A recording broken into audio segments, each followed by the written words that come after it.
This is Pet Life Radio. Let's talk pets.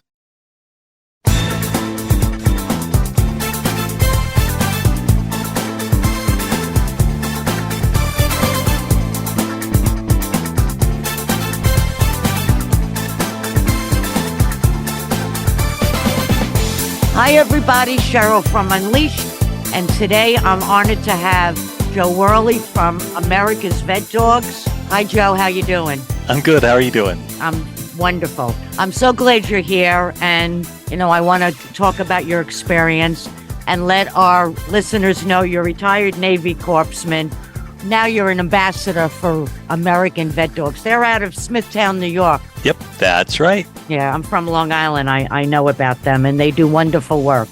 If our listeners would like to donate, what is the website they could go to? And I'll put it on our thing when we post. Yeah, outstanding. You can go to vetdogs.org. And if you're a veteran and a first responder, you can apply for a dog there as well. We don't charge anything. It's free service. It's wonderful. How long does it take to train a dog? So the dogs initially start out and they go through like a prison program, after their initial 8-week being a puppy thing. And then so in the prison program, and then sometimes they'll stay in people's homes depending, but the prison program is great. And that usually they do a lot of like individual training, housebreaking, and a fair amount of training actually for about the first 12 months or so, 12 to 15 months. And then the dog will go to a trainer. And that's when the custom training, individual to every veteran or first responder that applies, the custom training happens for about 2 months there after that initial training in the prisons. Now, your dog is Galaxie. Yep. Does he need any like refreshment that he has to, be brought back in? I mean, because things change, right? I mean, in all honesty, you are, other than, sadly losing your leg, you are a very fit person. I like to eat. And so I actually started going to the gym because I was like, look, I'm not going to give up eating. So I might as well do something to sort of curb the weight gain, because I was gaining weight. I wasn't doing great for a little while there. And I ended up just sort of falling in love with it, realizing that there was like a lot of things in life. There was therapy there. It was therapy in the gym. There was therapy in working and volunteering for the nonprofit.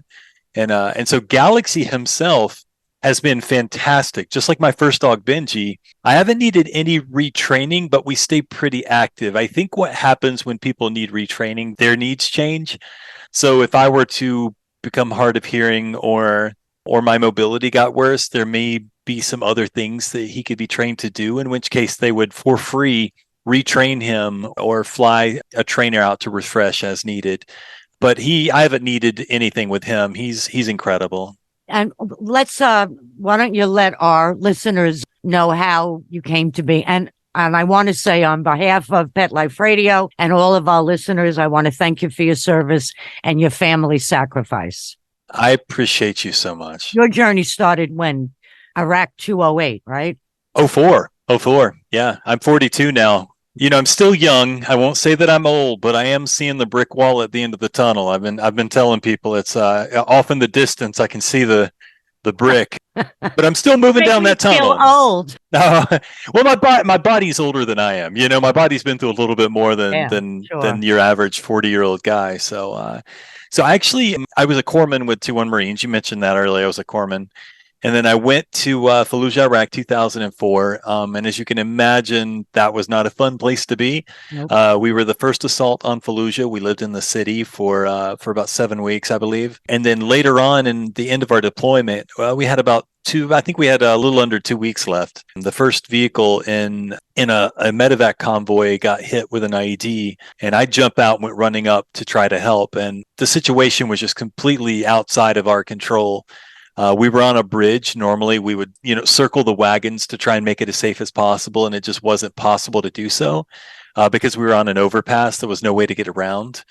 And 11 days before that, on Labor Day of 2004, we'd lost most of my second squad to a suicide bomber. And so, mentally and spiritually, we were very, very, very tired. That's the only way I know how to explain it. We were hurting, and it was just one more thing on top of everything else. So when I got hit, when your corpsman gets hit, it's never good for morale. And luckily, I was the last person to get hurt. Unfortunately, we did lose 2 men in the vehicle I was trying to get to, but there was a survivor, and then I myself was the last person to get hurt in our entire company. So, there's a weird blessing there, because I couldn't even rest until I knew that they were back, that my Marines were back home. And luckily we only had 11 days left. So there wasn't a lot of time for me to wait comparatively. I started, trying to take care of myself. I ended up having over 30 surgeries. I was in the hospital for close to a year and a half. I was at Bethesda and Walter Reed. I did all my physical therapy at Walter Reed and all my surgeries at Bethesda. And no offense to Walter Reed, but I'm a Navy guy, so I consider it the best of both worlds. I got the Navy doctors and then the incredible Walter Reed physical therapy, just top notch. I know that they merged now, but at the time they were separated. That's a fantastic what they have accomplished. I mean, that one, what was it? The football player, what they did with him. Yeah. With his leg. What's his name? Smith, right? Yep. It's Smith. Yep. That's really, he was going to lose his leg. Yeah. It's incredible because you have people that have an opportunity to, because you can read all you want, but until you have hands-on experience. And so despite obviously war is an awful thing, but as a person in the medical field, at least generically in the medical field, in the dirt, I would say, of the medical field, you get to see the benefits of the medical technology. I mean, prosthetics, we can do things with mechanical prosthetics now that were only possible with computerized prosthetics. And we did all that. I mean, we jumped ahead probably 2 generations of prosthetics in a matter of a decade.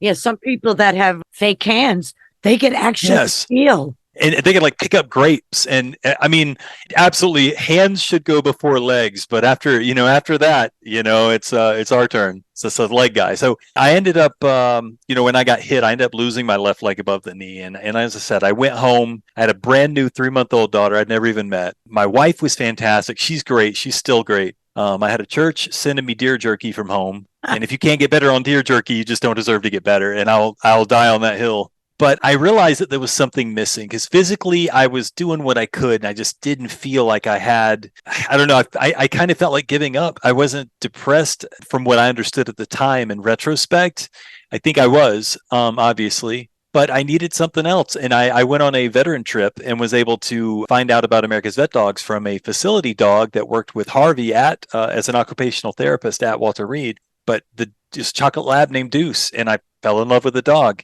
He was just running around doing chocolate lab stuff. And then he said, Deuce, come. And the dog's entire demeanor changed. And I put application in for all the wrong reasons. I grew up watching Lassie and Benji, and I knew the dog could help, but I had no clue what I was really getting myself into. And I mean that in the best way possible, because when I got Benjamin, it was a game changer for me. I was up to about 270 pounds. I'm 6'3", so it could have been worse. I could be 5'6", but I wasn't able to walk well. I've got, my knee's reconstructed, my ankle's fused, my other leg is amputated above the knee. So I didn't gaining weight for me is a serious issue that affects my whole life. Yeah, because it puts weight on the other, on the left leg. Yeah. And so I just fell in love with the program because Benjamin was trained to help me with that walking and mobility. He helped me to get in and out of the floor. He helped me with retrieval. I rolled over 2 cell phones in a wheelchair. I don't recommend that. It's expensive. You must have an iPhone. Oh gosh, no! I had the LG chocolate, and the 2 phones I rolled over were both LG chocolates. Broke both of them. One of them took a football bounce. One of them, I'll admit, okay, I kind of rolled back looking for it, but the other one fell in front of me 1.5 feet. And how I ended up behind me, I feel like I don't know. There was some shenanigans there. So now, when the dog comes to you, it does have certain things that it's able to do, but you have to train along with the dog, correct? Absolutely. The program actually has a 2-week on-campus training course. And so Benjamin was already super trained. Galaxie was even more trained because the program had grown from 2008 to 2017. But they have to teach me at that point. And I learned a lot in that 2-week on-campus training course. A lot of it is just how to manage the dog, how to take care of the dog, the health, and things like that. And then you get home and you learn so much more. You learn how the dog becomes such a part of the family and how important it is. And that's what made me fall in love with the idea and to start volunteering for America's Vet Dogs and get involved with people that support what we do, like you guys that spread the word. I mean, this stuff is just huge. It's game changing for people. Now, are they always Goldens, the retrievers? My first was a golden. He's a yellow lab, but we have black labs and a few chocolates sneak through as well. But it's mostly labs because they love working. They love working with people. It really is about a good year and a half, 2 years to get a dog to do what you need to do, because Sully came from VetDogs, Bush's dog.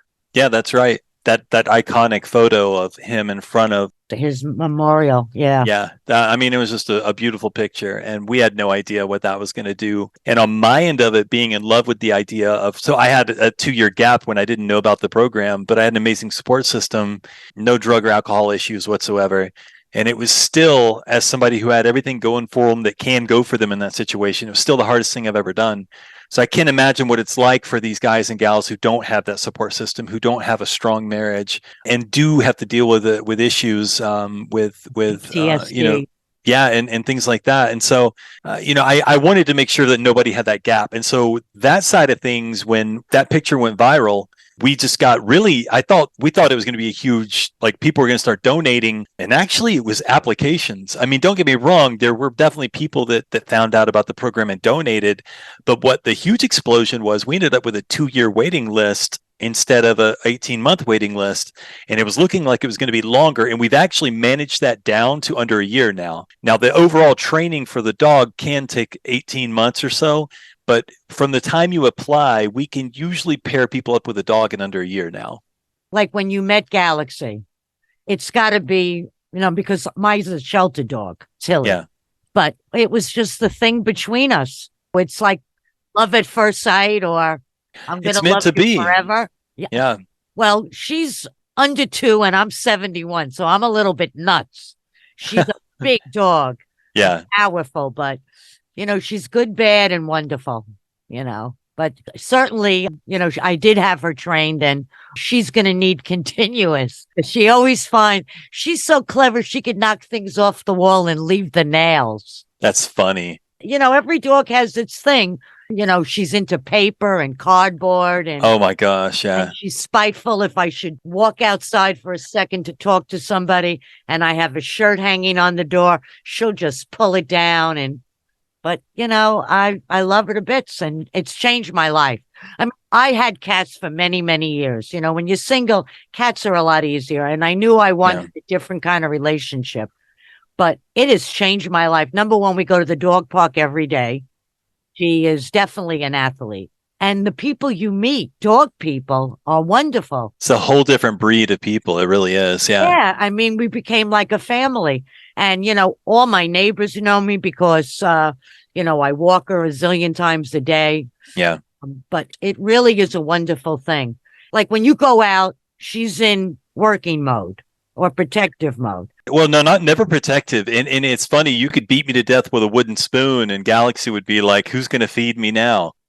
Yeah, there's no protection, and there's no protection side of it on our end. It's literally just mitigating a physical disability.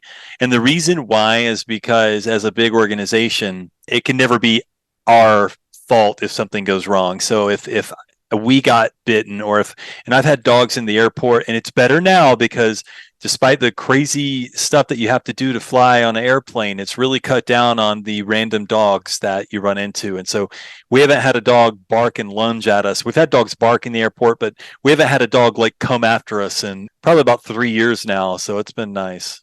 Yeah. Now, how old were you when you joined the service? I was 21. Okay. I was a little bit older. It doesn't seem like older because every 21-year-old that I know, I was like, wow, was I really that young mentally? When I went in, and I was. You would have stayed in if you didn't have your accident? I feel like I would have stayed in. And I think that's because I still had more opportunities. I was interested in both recon with the Marines. And then if I had not decided to go recon, or if I could make the cut, I would have been interested in doing independent duty corpsman, which is, it's almost like a doctor, but without being an officer. Right. But you were going to stay with the medical. Yeah, I would have stuck with medical, and I really liked the Marines. I would have done whatever I could to stay with the Marines. But after I got hurt, they didn't kick me out. They literally said, if you want to stay in And I had a good relationship with the Navy.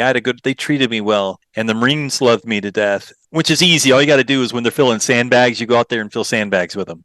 Just don't be lazy. That's all they care about. Just show up when they need you. And I did that. And, but they did a good job of taking care of me and offered me to stay in the military, but I would have been doing things like shot records and things like that. And after doing what I did, like in Fallujah, it wouldn't have felt genuine to me because that's not why I went in the military. That's just not my type of personality. So, yeah, because I always like to ask people if they didn't stay in, what would they have done?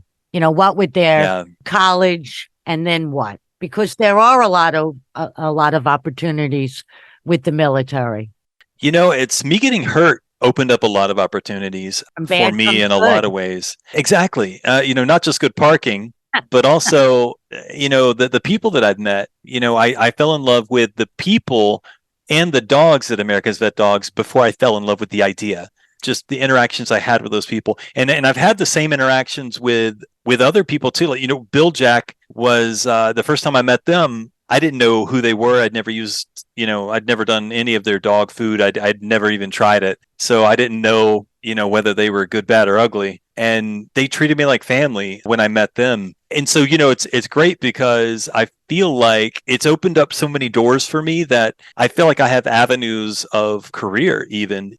Right. If you wanted to do something. If I wanted to do something different, I wanted to get into sales, I could even reach out to Bill Jack. But I love working for America's Vet Dogs. I love what I do. You could do TED Talks. That would be so interesting. That would be such a, it's funny. I've done a bunch of like interview type things, but my favorite thing I've ever done is I was on the cover of Scholastic magazine. The kids magazine? Oh my God. Yes. It's iconic. Wonderful. For me, that's like my Vanity Fair. Like there's that. That's like being Time Man of the Year. I know. There's nothing that they couldn't, like in the military. I got, I ended up getting, Bronze Star with Valor and a couple of Navy Achievement Medals. But the thing I'm most proud of in the military is I got a motivator award when I was going through school because it was a group of like 200 people and there was a guy chosen and a girl chosen for motivator, and just basically is the person that pushed everybody the most and was always like encouraging and leadership. And I'm more proud of that little piece of paper that I got there than anything that I did because I care about my effect on the people around me. I want to be positive. I want people to meet me and be encouraged by that. Well, if they saw you the way I saw you, and that was a year ago, yeah, you are fit. So it's not a scary thing because I remember visiting a friend in DC, and I guess it was Ronald Reagan Airport. They were coming back from a ski trip. And I have to tell you, most of them had one limb. It was heartbreaking. But we're in war, and that war is hell. Yeah. And you have to expect that. And that's why right now we have our troops everywhere, but we're not in active fighting, thank God. Yeah. That hasn't been since I was a kid, but it's not scary. Like when people meet you, you're fit. It's not like, what people would think, or the old days. What was that movie, Since You've Been Gone or something? When the guy had the hook and he was a real guy. Yeah. He had a hook for a hand. It's not like that anymore. I didn't think it was going to be like this either. I didn't have anyone to really look up to when I got hurt for a long time. As the internet grew, there's loads of really impressive people out there. But two things happened. One, I saw a guy in the mall that was in really good shape. And I was impressed by him, not because of what he looked like, but because of the discipline I knew it took for him to get there. And I wanted that. And I knew it was in me somewhere. And then I saw a Men's Health magazine. I can't find who it was, but there was a guy in a wheelchair who had just like this build you wouldn't believe. And I was like, man, if he can do that without being able to run and do cardio to lose weight, then I know I can do it. And I found a good trainer and started eating a little bit better and sort of got caught up in it. And my life is better mentally and spiritually because it's better physically. Well, you're very blessed that you have a wonderful family to back you. And you don't, you're not sad or depressed and sitting home eating popcorn and smoking cigarettes. And, Galaxie, get me a beer, Does she get you a beer? He probably would, but I don't even drink. I'm boring. So, but a lot of that is to do the support system. And part of that is knowing that I have America's Vet Dogs. It's knowing that I have the help of being able to call them and say, hey, I'm having this issue. And they don't just care because it's like their job. They care about me as a human being. And so, when I started hanging out with Bill Jack Moore, when I started hanging out and doing like public speaking for America's Vet Dogs, I started gravitating towards people who do what they say they're going to do. You told me when we met, you were going to have me on your show. And here we are. I like people like that. I like people who say something and they mean it. Well, I texted you and I emailed you, but I didn't hear back from you. But I looked for you this year. You weren't there at the Pet Expo. I didn't get to come to the Pet Expo, and if I didn't get your email, I will go through and I will absolutely apologize. I'll own up to that if I didn't see your email. I'm not sure what happened there. I don't know if it's like a spam filter or whether. Like before, I remember everything you said, but I wanted to ask you now when and if. I mean, dogs, today are living longer, hopefully, but you'll always have a dog, right? Yeah. Yeah. From the agency. I mean, from the vet. Yeah, from America's Vet Dogs. Yeah. That's wonderful. It's about 30, 40 grand to train these dogs.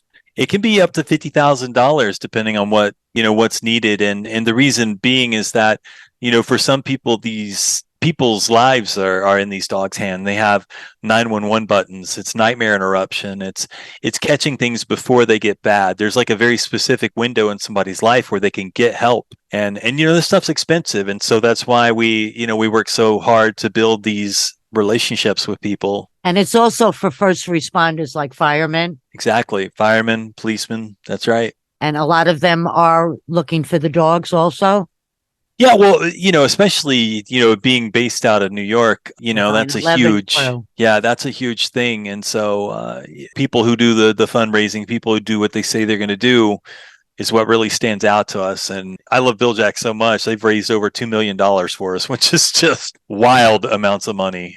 Well, hopefully our listeners could donate some money. So tell us again that would be what the great. website is. Yeah, it's vetdogs.org. And there's a dog treat out with my goofy face on it. But Galaxie and Benji are on two different bags. You can cross my face out if you need to. But the dogs are cute and they're still there. But they've got Bill Jack has a dog treat, the America's Vet Dogs treat, and proceeds from that go towards America's Vet Dogs. But if you want to know more about VetDogs itself or to apply or donate, you can go to vetdogs.org. And I think they have an area there to donate or inquire. That's it. Yeah, right at the top. As soon as you go to the website at vetdogs.org, there's a button that says apply now. And then there's another button that says donate. And then there's another thing across the top. They like people to foster. I know a while they were looking for people to foster the dogs. Our volunteers are incredible. When COVID happened and we were not able to, nobody knew what was going on. And I mean, even to this day, but we needed people to be able to take dogs and we didn't know whether it was going to be short-term or long-term. And our volunteers just showed up and took these dogs in because we couldn't have people going to the breeding center every day like a normal job. Everything was shut down, especially in New York. And our volunteers just showed up. And so, if there's a thing across the top when you go to vetdogs.org that says how to help, and you can apply to be a puppy raiser or a weekend puppy raiser, which the people that have the prisoners that train the dogs on the weekend, those dogs go out and get socialized. So people like you, taking their dog to the dog park, you might run into somebody with a vet dog in training who's needs that socialization. I hope so. Yep. That would be wonderful. I know the prison, they do it with horses also. Oh, really? Prisons, yeah. The prisons, out west, they'll train some horses. Oh. But it's really big with the dogs. And they seem to do a very good job. Yeah. It's just too bad they're there. That have been a detriment. Yeah, they're stuck, and so they have more time than somebody like you or I who has to do a normal job as well. But they also have a desire to put back into the world. Some of them are very mature in their lives in what they've done, and they're at a point where they realize that they want to have a positive impact on the world. And I actually went to Connecticut and went to two of our prison programs up there. Wow. I mean, it was so humbling to meet these men who were being vulnerable and showing their excitement in front of all these other prisoners, which is the stuff that on the movies and things like that, and all these you're just like to be vulnerable and show emotion like that in front of people, but they all trusted one another and they all were working together and supporting one another. And it was really beautiful. It really was beautiful. Dogs bring out the best in people. They have to. I mean, they just because they love you unconditionally. Uh-huh. There's no such thing as a bad hair day when you have a dog. No, you're right. And they don't care, if you got a metal leg, I got a metal leg. He doesn't care. He just wants to know that I'm here and that I'm feeding him and that, every once in a while we're going to go on walks and go to the park or I've got a trip going out of town next week and then we got the VFW conference in 2 weeks, a little over 2 weeks. You do a lot of traveling, right? It happens in bunches. I didn't travel for a while there during, COVID. And it seems like the start of this year, they were like, we're getting our money's worth out of Joe. And I've enjoyed it. I've enjoyed the traveling. I've missed it. It's just my battery isn't what it used to be. Used to I'd go on a trip and be ready to go on another one. And now it's like, I need a couple of weeks at home before they fly me out again because I'm just need to sleep in my own bed for a few nights. And no problems because it's a service dog going to hotels and stuff, right? Almost unequivocally fantastic experiences, but people tend to treat you the way you treat them. And so, I got to do my part. He's got to be clean. He's got to be well behaved. And I try to be informative and nice. So when I show up, I'm not like, the first thing I say isn't, I've got a service dog and there's nothing you can do about it. He's protected by the ADA. It's literally just being nice to people and everybody's really supportive. I've hardly ever had it. It's gotten better as with, President Bush and things like that. I think that really there was an information explosion there for everybody. And so many people learned, what these dogs can do for people. Oh, yeah. Oh, yeah. I mean, definitely. I think the dog for him was mostly company because I don't think at that point he was that active, but yeah, it was a lot of it was the companionship side of it, but there were retrieval tasks and things that Sully was trained for. But unfortunately, there wasn't a lot of time, because after Miss Barbara passed away, I think he was, ready to do his thing. They lived long lives. He lived a long, active life. As far as presidents go, he was one of the most fit. Yeah, when he was younger. Yep. It's a wonderful thing. I saw that picture of you. I think you're sitting on something. I don't know, like it's not really furniture. It's like, I don't know, it's like a piece of art you're sitting on and you're like the art. So I was actually at a Atlanta United thing and they were doing photo shoots for all the players. So they had all this stuff professionally set up. They just said, hey, go sit down over there. We'll take a picture of you. What a powerful picture. It's one of my favorite pictures of myself. I was going to ask you if I could use it. Yeah, absolutely. I love that picture. It's hard to make me flattering, sitting beside a dog. So once somebody looks at the leg, they go right up to the face. Well, for better or for worse, that's probably true. Yeah, it's not like the guy with the hook anymore. I forget sometimes, a lot of people in my dreams, I generally have two legs because I don't really see myself that way, which, is kind of a weird side thought, but I love the psychology of people.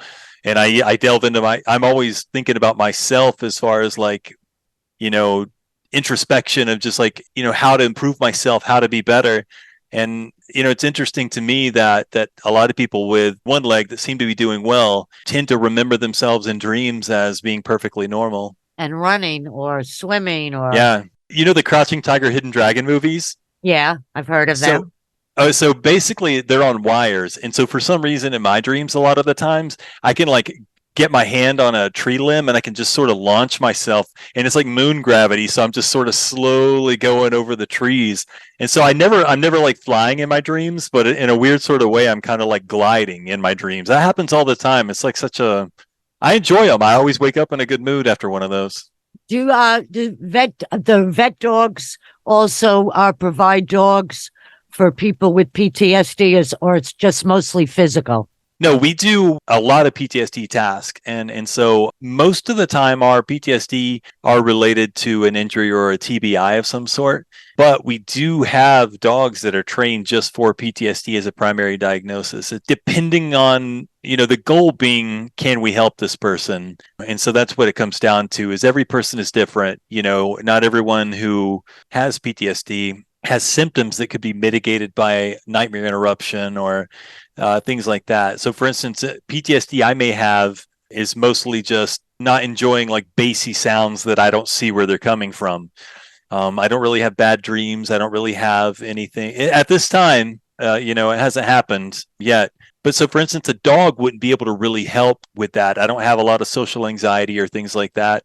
So I'm not somebody who my PTSD could really be helped much outside of that one command in that picture, that rest command where Galaxie's got his head laid in my lap and he's looking up at me. Right. That's actually a PTSD command called rest, and it's supposed to be just a lock eyes reset. I didn't ask him to train for that, but it's sort of standard now, and I'm glad because it's when I love it. It's just sort of like when everything's crazy, I'm in the airport and there's 1,000 people around. It's a good way for him and I both to just look at each other and be like, all right, let's just do our thing over here. Let's, it's like a reset. When I first started to get Tilly trained, the first thing they taught us was focus, where she looks at me. Oh, yeah. And touch, where she'll come and she'll lick my palm. Oh. And that's like a connection always. And no matter how mischievous she is, she will always come and touch my hands. So it's like what you said, a rest. Yeah. But I think also the gal that helped train her with me, and we're still going to be in training, she also trains for people that do have PTSD, bad relationships and of course, how is Galaxie with the fireworks? It's so funny. He doesn't even care. Benji would have been in my lap. We took him to fireworks because I didn't want to leave him home one time. And he literally just buried his head in my lap. And usually the dogs are trained to be fine with sounds. And Benji was until he got a little bit older. And then he didn't, care for him that much. But, every dog's different. And Galaxie doesn't give a rip. He'll be out in the yard. He'll be asleep beside me while they're shooting fireworks off, 100 yards away. And he's just, wow. He'll take belly rubs. He don't care. Yeah. I had to give Tilly like a little crumb of a pill. Oh, I bet. Yeah, she doesn't like that. She doesn't like thunder. How do they train bomb sniffing dogs? Is it kind of the same way? Because my dog, I teach her all kinds of scents, coffee and fruits and, because she needs a job for sure. I'd like to get her into agility, but she is scent driven more than tree driven. How do they train for dogs in the military? Because there's a bond there too. They do it incrementally. So for instance, they won't just be like find a bomb. They'll find a specific scent that is only used, whether it's sulfur or whatever, for these types of things, and they know what to look for. So for instance, there are dogs that are trained to look for like thumb drives, which sounds crazy to me because like, what's a dog going to do? Smell electronics? But it's actually, they have targeted this specific type of glue that works with heat, and they use it in all electronics. And there's just really no way around it. But that glue to a dog has a very specific scent. And so they just pick one scent that is unique to what they're looking for. And the dogs are trained to seek that scent. Wow. I met this guy at one of the dog parks, and he has a drug sniffing dog. And I asked him how. He says they put a straw in a box, and when the dog goes to the straw, even empty, they give him a treat. And then they work from there, because I said, I want to see what your dog could do. Yeah. So I said, let me bring a drug with me. And I go to the park that day, and the guy isn't there. And I'm so worried driving home. I'll get stopped, and, I'll tell the guy, the policeman, the story. Well, I wanted to see what the dog did. Because this is an experiment. Yeah, it's an experiment. I swear. And then the next I'm going to use that if I ever get pulled over with something. Yeah. I don't have anything, but if I do, that's my go-to. But the next time I went, it was so hot, I'm in Florida. Yeah. That the dog couldn't smell because it was panting. So they keep them in the air conditioner cars. Yeah. But that was really funny. But and that dog doesn't really get along with a lot of other dogs, but that's how they do it. But, Tilly, she knows first of all, who doesn't like the smell of coffee? Yeah. I mean, she loves when I make coffee, and she has to be there when I set it up. So I just started, cinnamon, orange, garlic, whatever I have. I figured, why not? And she feels like she's doing something. Yeah. Just let them sniff. Yeah. This has really been fun. I'm glad you're doing it. It's been great. I really appreciate you coming on the show.